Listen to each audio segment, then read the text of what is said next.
Welcome to Relation Tales. Please like this video and subscribe Relation Tales.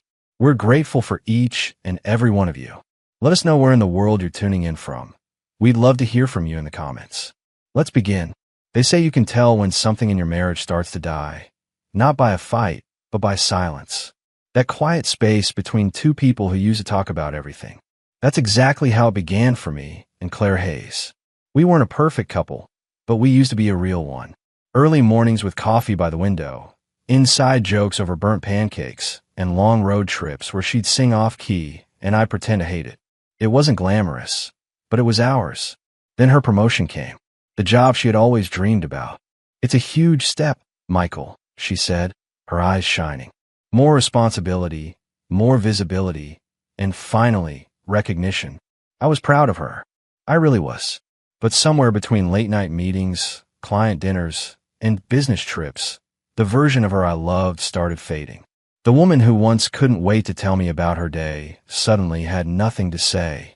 I tried not to sound jealous when she mentioned her new boss, Daniel Clark, the kind of man who wore confidence like a tailored suit. She'd laugh about how demanding but brilliant he was.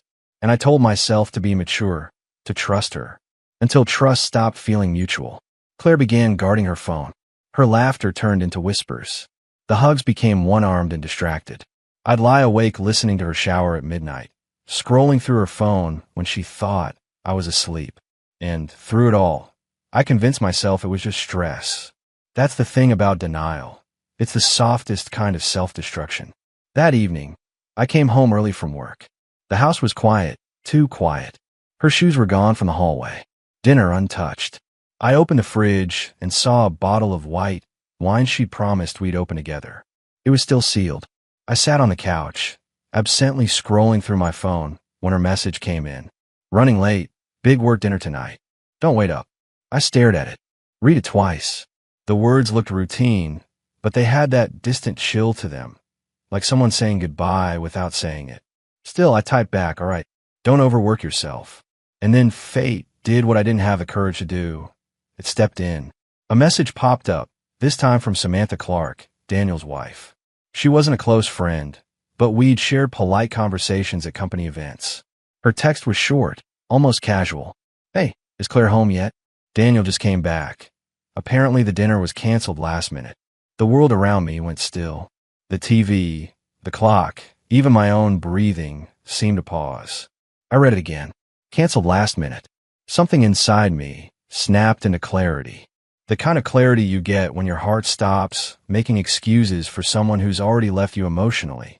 I didn't call. I didn't yell. Instead, I sent Claire a message that would feel like a quiet knife. "That's funny. Your boss's wife just asked if you're home yet." I hit send. And then, silence. Minutes dragged by like hours. My chest tightened, but I didn't move. I just sat there, waiting.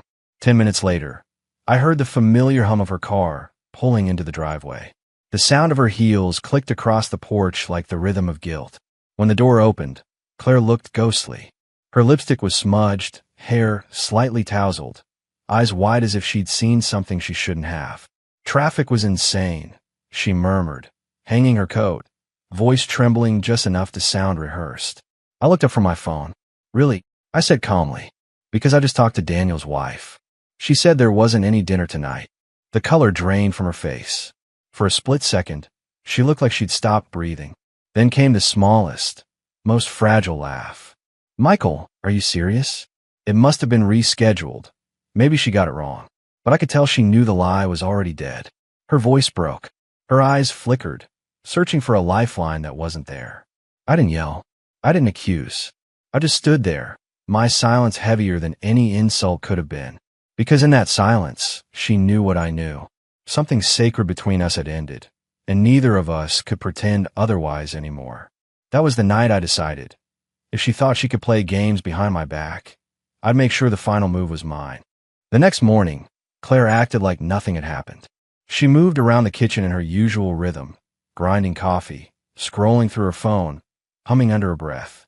It was almost impressive how easily she pretended. "Morning," she said softly, eyes flicking toward me before darting back to her cup. "Morning," I replied, forcing a calm I didn't feel. If she thought last night was over, she was wrong. I'd seen too much in her eyes, that flicker of panic she couldn't quite hide. But instead of confronting her, I decided to play her game, just better. When you love someone, you don't want to believe they're capable of betrayal. But when they betray you, it changes everything. It teaches you patience. It teaches you how to wait for the perfect moment. So I waited. I watched how she started locking her phone whenever I walked into her room. How her smiles came slower, her laughter shorter. She spent hours on calls with clients, sometimes stepping outside just to talk. That weekend, while she was in the shower, I picked up her phone, only for it to ask for a new passcode. She'd changed it. I smiled bitterly. That told me everything I needed to know. Sunday evening, I drove to her office. The parking lot was empty except for one silver sedan parked near the back, Daniel Clark's car. His license plate was impossible to miss. I didn't want to believe what I was thinking, but the image burned itself into my mind. I sat there in my truck for half an hour, waiting, and then I saw her. Claire walked out of the side door, hair loose, her jacket draped over her arm. She wasn't alone. Daniel was right behind her, laughing about something. His hand brushed her shoulder, and instead of pulling away, she smiled. That small smile was the quietest confession I'd ever seen. I didn't get out of the car, didn't scream or cry. I just watched, memorizing every detail. Because revenge isn't about chaos, it's about control. Over the next few days, I played my part. I made breakfast, kissed her cheek, asked about her day. I even surprised her with flowers once, just to make her think I was still the clueless, trusting husband. Meanwhile, I started collecting pieces, bank statements, phone records, location tags. I even befriended a guy from her office's security team, telling him I was planning a surprise anniversary dinner. That's how I got access to the parking logs. Her car had been parked at the office every night she claimed to have meetings. But the camera footage told a different story. She wasn't working late. She was leaving in Daniel's car. Each new piece of evidence hurt less than the last. Pain has a strange way of turning into focus. And I was focused. One night, as we sat on the couch watching a movie, I glanced at her and realized something. I wasn't looking at the woman I married anymore. She was someone else entirely. The warmth in her had been replaced by calculation, and I could almost see the wall she'd built to justify what she was doing. I decided that night that I wouldn't confront her. Not yet. She'd get her truth the way she gave me mine, unexpectedly. I started my own quiet project. I moved some savings into a separate account, called an old friend who worked in real estate, and began preparing an exit plan. I wasn't going to scream or beg or even accuse her. I'd just make sure that when the truth finally surfaced, she'd have to watch everything she valued crumble, slowly and completely. 2 weeks later, I got what I needed. Confirmation from a mutual acquaintance who had seen Claire and Daniel checking into a resort for a client retreat. The same weekend, she told me she'd be at a leadership seminar. That was the last piece, the final crack in her perfect story. When she came home that night, humming as if nothing was wrong, I almost felt sorry for her. Almost. How was your trip? I asked casually, stirring dinner on the stove. She smiled, setting her purse down. Exhausting. You know how work trips are. Yeah, I said quietly. I do. She didn't notice the way I looked at her. Not like a husband, but like someone who'd already said goodbye. That night, after she fell asleep, I sat by the window and stared out at the streetlights. I thought about how easily trust can die, how love can rot beneath the weight of lies. But I also thought about how much strength it takes not to let betrayal turn you into something ugly. I wasn't going to shout or expose her in a fit of rage. I was going to make sure her downfall was poetic, a mirror reflection of every deceit she'd served me. And when that moment came, she wouldn't see it coming. Because just like her, I knew how to smile while planning something far darker beneath the surface. I had always thought revenge was something you read in books. Big gestures, dramatic reveals, lowered velvet curtains. In real life, it's quieter, sterner. It's the work of hours spent arranging the dominoes so they fall exactly where you want them to. I began by sharpening the edges of the life she thought she owned. First, the little things. I changed the passwords on our joint accounts and redirected duplicate statements to an email address only I controlled. Not out of spite at first, but to keep tabs so I knew when things moved and where. I set up a folder on my laptop labeled evidence, filled with screenshots, timestamps, parking logs, and the security footage that showed Claire leaving the office in Daniel's car. Each file was a quiet accusation. Then I called the real estate friend I mentioned earlier, Sarah Monroe, someone I trusted from college who had a talent for playing the long game. I told her, without dramatics, that I was considering renting out the house for a month while I worked on a project overseas. It was partly true. I needed time away, but it also put Sarah on alert. Within a week, she found a suitable tenant, a small, respectable documentary crew looking for a suburban home for a short shoot. They were honest, paid up front, and more importantly, they were the perfect cover for what came next. Because revenge, at its best, is theatrical, and I needed witnesses who couldn't be bribed or begged to look the other way. Next, I started feeding indirect hints into Claire's world. A few carefully timed messages to colleagues that mentioned, offhand, a rumor about leadership accountability sweeping the firm. A casual comment to Samantha, her boss's wife, about how people sometimes overstep professional lines when travel and late nights mix. Samantha, unaware she was walking into a story, passed along her own nervousness to the office grapevine. Gossip does half the job for you if you know how to plan it.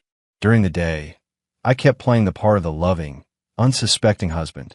I loaded the dishwasher. I asked about her day in the soft voice of someone who wanted to be reassured. I even booked a weekend getaway, an ostensibly romantic throwback to the woman she once loved to please. She accepted the plans with a small, guarded smile, like a cat deciding whether to take bait. All the while, I waited. Patience was the hardest part. Every time she left for a late meeting, my stomach turned into a knot. But I kept steady. I wanted this to hurt in a way that made sense, an unraveling that matched the careful way she dressed up betrayal. Then the wheels I'd oiled started to move. An email from HR arrived one morning, addressed to every staff member at Daniel's firm, regarding a routine audit and a reminder of the company's conflict of interest policy. Nobody knew I had nudged a contact inside accounting. Just a small, professional note requesting documentation for travel expenses. The timing was perfect. Within a week, murmurs reached me through different channels. A friend from Claire's book club mentioned she'd seen her name in a thread about manager indiscretions. Samantha's text grew shorter, more nervous. Daniel, oddly, began appearing in public less often. The dominoes were tilting. The real strike came the evening of our anniversary, an irony I appreciated in a cold, sharp way. I'd planned the night carefully, a candlelit dinner at home, soft music she once loved.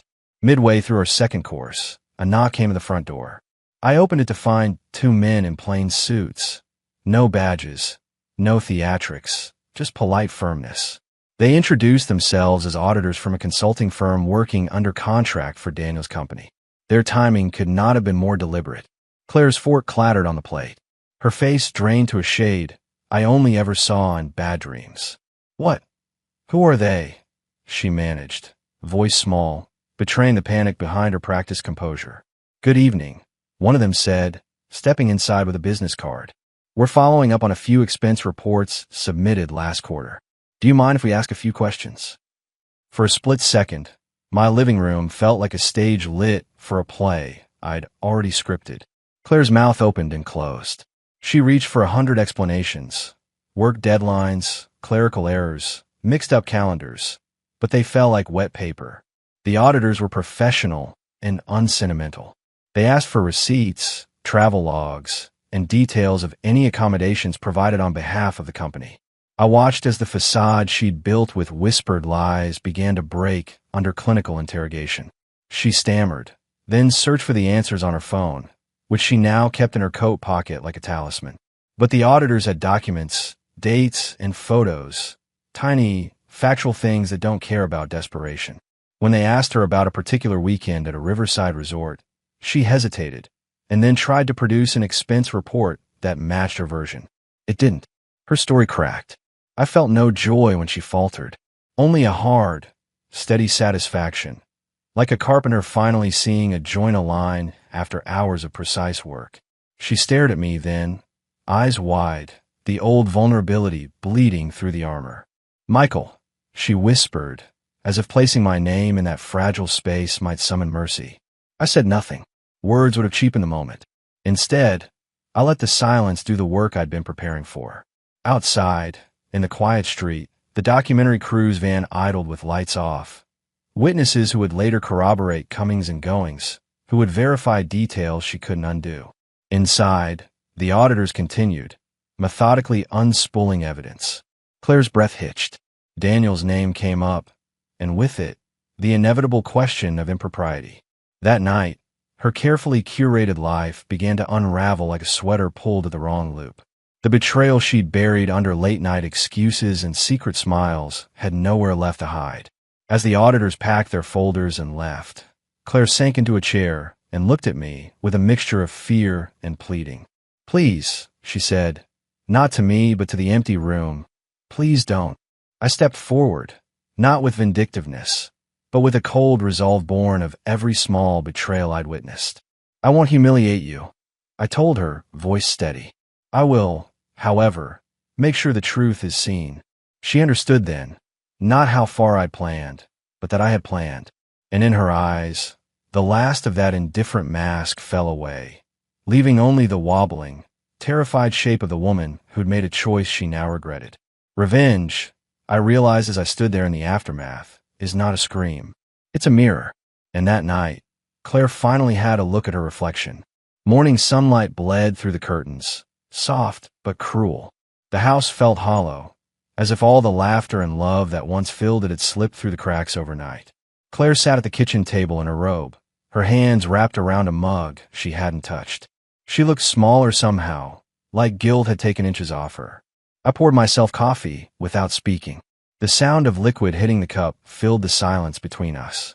She finally looked up, her voice raw. "Michael, please.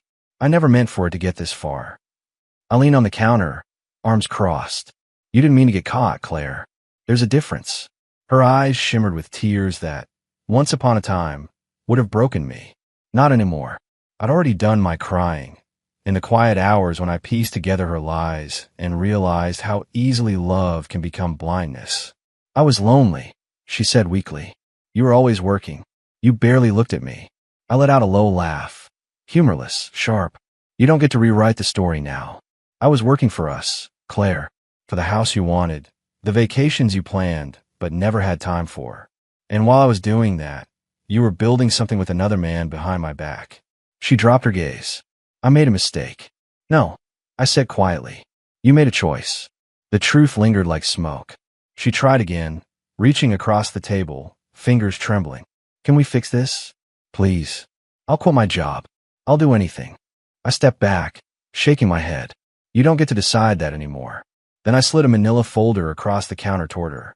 Inside were printed screenshots, the security footage stills, and a letter from the firm's HR department.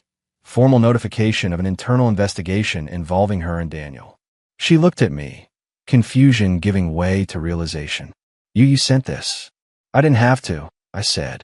"All I did was shine a light where you tried to hide. The rest took care of itself." Her breath caught. "They'll fire me. They'll do what's right," I said softly. "You built your career on honesty, remember? Maybe it's time you live by it." Tears streamed down her face, but they didn't stir pity in me anymore. There's a strange peace that comes when you finally stop trying to understand someone's betrayal. It stops being about anger. It becomes clarity. I took one last look around the kitchen, the same room where we used to plan our future, where she used to laugh over spilled coffee. It felt like a museum now.